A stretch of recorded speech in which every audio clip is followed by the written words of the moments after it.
Hey, good morning, everybody. Lawrence Michael, Operations Manager for Air Quality Remediation, making our continuing apartment remediation and restoration project update. We've since finished the first building and are now moving on to the second building. These buildings all are pretty much identical, so I won't take too much of your time showing you what's going on, but I did want to make kind of a documentary update for the different buildings that we're doing and what the guys have to accomplish for this remediation and restoration project. So as always, we have our containment. This will eliminate cross-contamination into the rest of the building. Have our warning signs as always, authorized personnel only, that's us, and then it goes into what PPE is required for this site. As stated in our last video, we started using a plexiglass viewing port for property managers, homeowners, or different contact personnel for the different sites that we're working on. This allows them to look inside the containment area without actually entering the containment area. As I stated in the last video, we kind of have an issue with long, ongoing projects for people to take it upon themselves and go inside the containment without the required PPE, and then it ends up cross-contaminating other areas of the building or other areas of the home. So putting the plexiglass up allows anybody who's curious about what we're doing and what's going on the ability to see inside without actually physically entering inside.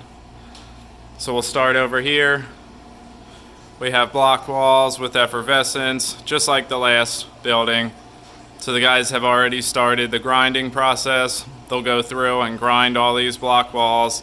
They're grinding all the effervescence and the loose paint and the chips of concrete off, so that way they can HEPA vacuum, sanitize all the surfaces with an antimicrobial solution, and then they'll encapsulate all these block wall surfaces with a sealer to prevent any future effervescence from coming through.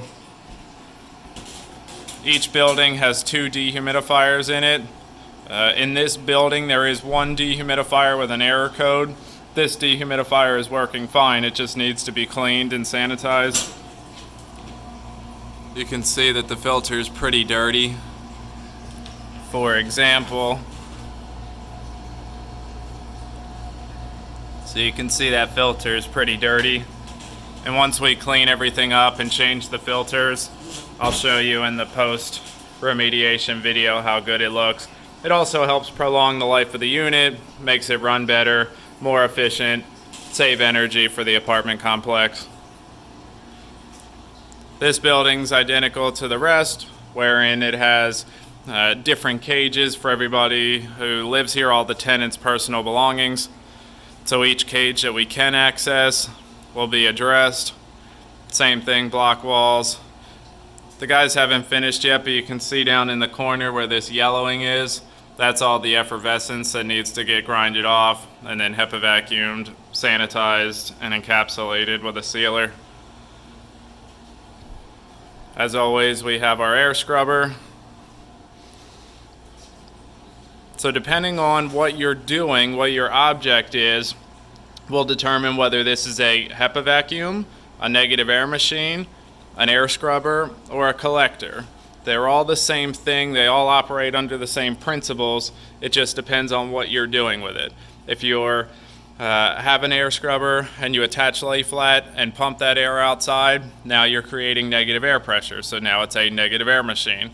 If you're not attaching lay flat and pumping that filtered air outside and you're just cleaning the air inside, which air goes in this inlet, goes through multiple filters, including a HEPA filter, and then comes out the discharge clean without those particles and spores in it, it's called an air scrubber.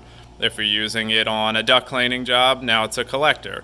If it's, for example, our HEPA vacuums, this HEPA vacuum here, does exactly the same thing. It's a big vacuum that has HEPA filters in it, which is identical to what this does. So it just depends on what your object is, will determine what kind of machine it's called, but they're identical. Here on the block wall, more effervescence that needs to be grinded off. Again, this is day 1 of the next building, and I just wanted to give you guys a look at what was going on in this building before we started. So all this white flakiness, that's all effervescence that needs to get grinded off. And it's all on the exterior walls, which makes perfect sense. As we walk through, same thing, we have an emergency exit with our containment built as always. Continuing on, more block walls that have to get grinded. And we'll be on this project for about a week as well. Each building is about a week's time it takes for the guys to go through everything. Again, another air scrubber. Because of the square footage of this property, or this building, we have to have 2 air scrubbers to have enough filtration for this amount of square footage.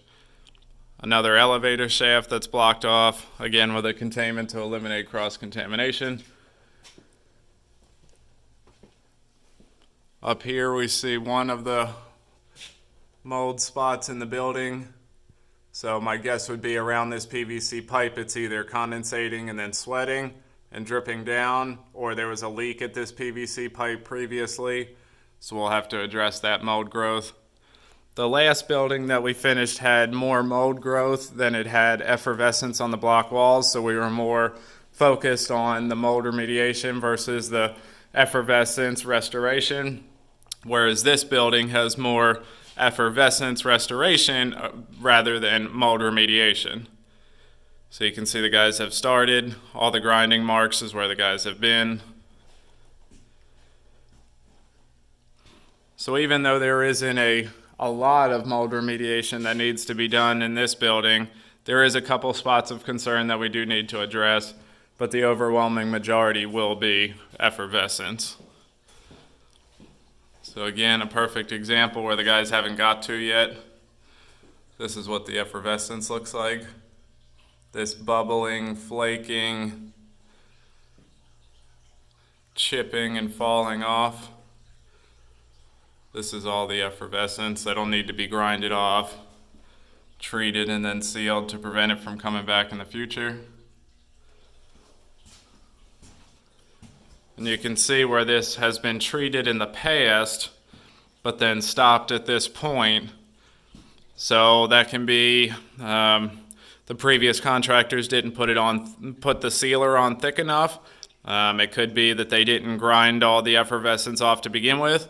It could be that there's a continuing water incursion issue, whether that's the grading outside of the building or the gutters are clogged, so it's not allowing rainwater to disperse from around the building, so then water's then coming inside the building.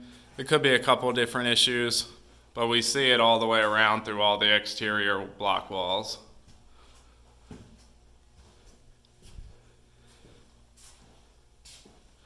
Again, same thing, guys are working on grinding.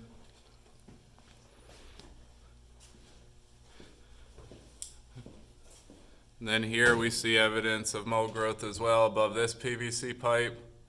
So this black discoloration in a couple different areas. And then back here as well. So that's about it. I just wanted to give you guys a quick update. I just made our post remediation and restoration video for the first building. And now this is our pre-remediation and restoration for the next building. So when this one gets done at the end of the week, I'll make an update video showing the transformation of this building as well. And then again, as we continue on to all the other buildings, there are 4 buildings total. So this will be, we'll have probably 8 videos in our series altogether, just showing the pre and post remediation and restoration services that we offered at this apartment complex. So as always, if you guys have any questions, need any help with any indoor air quality services, you can find us on our website or any of our social media platforms. You can Google us and call us anytime. We're on call 24 hours a day, 7 days a week. So I appreciate your time. We'll see you on the next video. Stay safe. Take it easy.